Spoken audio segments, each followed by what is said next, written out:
Well, everyone talks about Indian treaties. Maybe not everybody, but it's certainly in the news a lot. Recently, it's been in the news in British Columbia because treaties, or sometimes the lack of treaties, has given way to an idea that there is Indigenous title. That is, that the land under our feet, the land perhaps under your house or your business, belongs to Aboriginal people, however that is determined.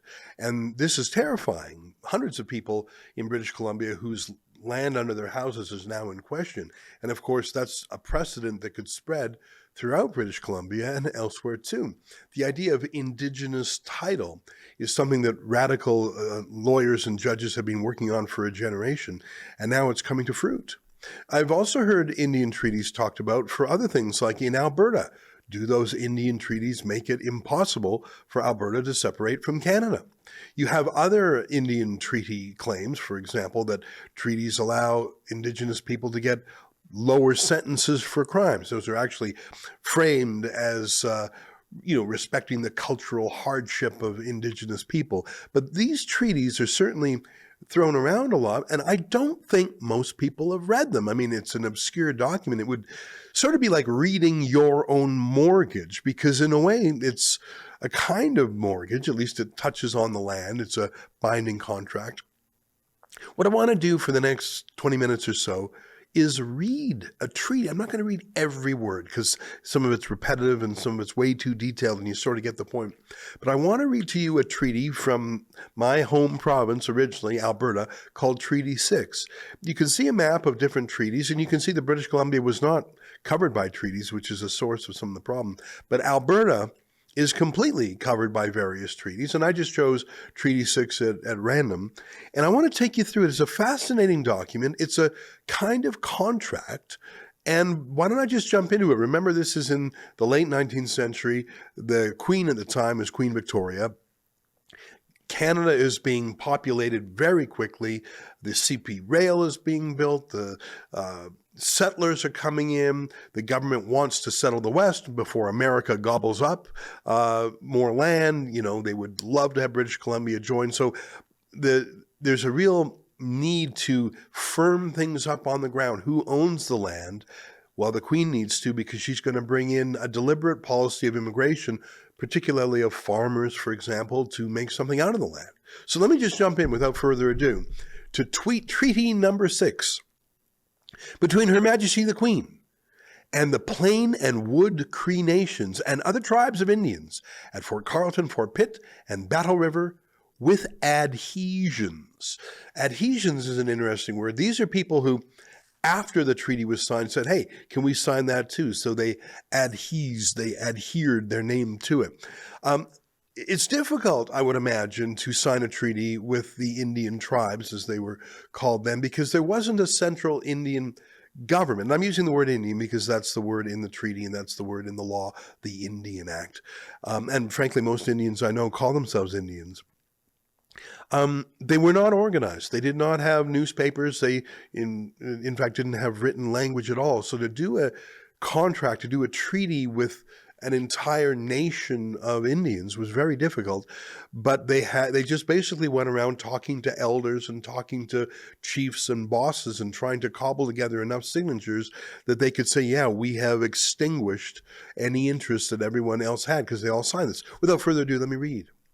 Articles of a treaty made and concluded near Carleton on the 23rd day of August and on the 28th day of said month, respectively, and near Fort Pitt on the 9th day of September, in the year of our Lord 1876, between Her Most Gracious Majesty the Queen of Great Britain and Ireland.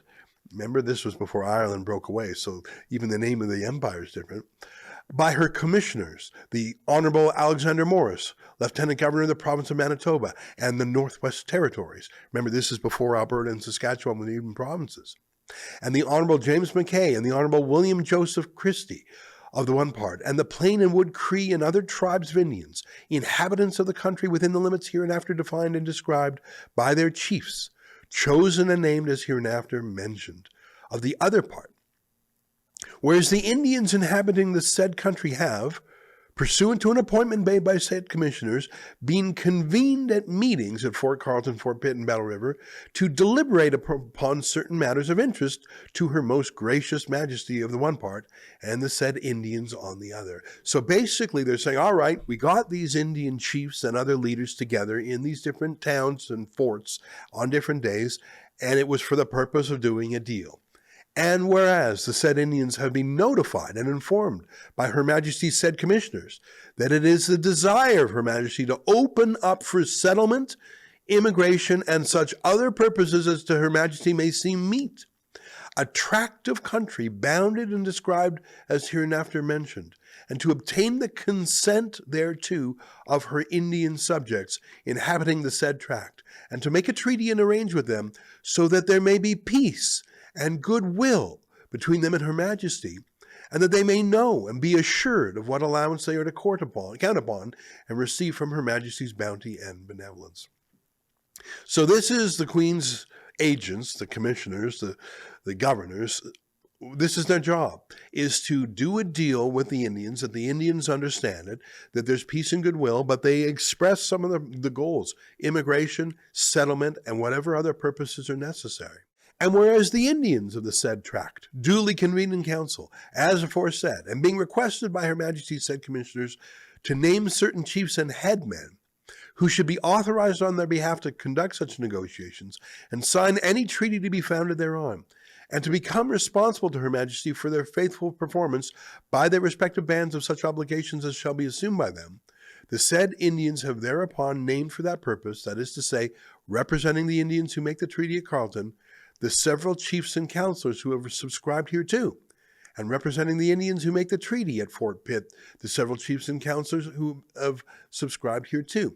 So they're saying, look, they don't really have a political system that we know of, so we are deputizing these guys as chiefs and these guys as headmen, and it's their job to negotiate and sign a deal and then to make sure their followers follow it.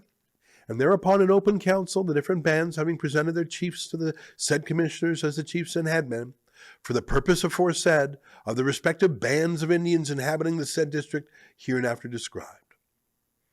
And whereas the said commissioners then and there received and acknowledged the persons so presented as chiefs and headmen, for the purposes aforesaid, I know this is a lot of detail, I just want to show you the thinking, because it's sort of this tells a story, doesn't it? This treaty tells a story of, well, why are we doing this? Well, the Queen wants to settle the land and get immigrants and farmers in there. Okay, what about the other side? Well, they were assembled and they chose their chiefs and headmen. And their job was to make sure their followers followed. And the respective bands of Indians inhabiting the said hereinafter described. And whereas said commissioners have proceeded to negotiate a treaty with the said Indians, and the same has been finally agreed upon and concluded as follows, that is to say, okay, so that's a very long preamble, and here is the treaty as concluded. I hope you're still with me. The Plain and Wood Cree tribes of Indians, and all other the Indians inhabiting the district hereinafter described and defined, do hereby, and here's the key word, this is the most important sentence, this is actually why I'm doing this monologue. I want you to read this sentence and think about it. These Indians do hereby cede, release, surrender, and yield up to the government of the Dominion of Canada for Her Majesty and the Queen and her successors forever all their rights, titles, and privileges whatsoever to the lands included within the following limits, that is to say, and I'll describe the land in a second, but I just read to you really the most important sentence in this whole treaty. That these Indians, on their own part and on behalf of all their fellow Indians, cede, surrender. This is a treaty of surrender. I know that's hard to take if you are an activist who believes in, progressive liberal views. No, it was a treaty of surrender, and the Indian chiefs and headmen gave up all privileges whatsoever to the land.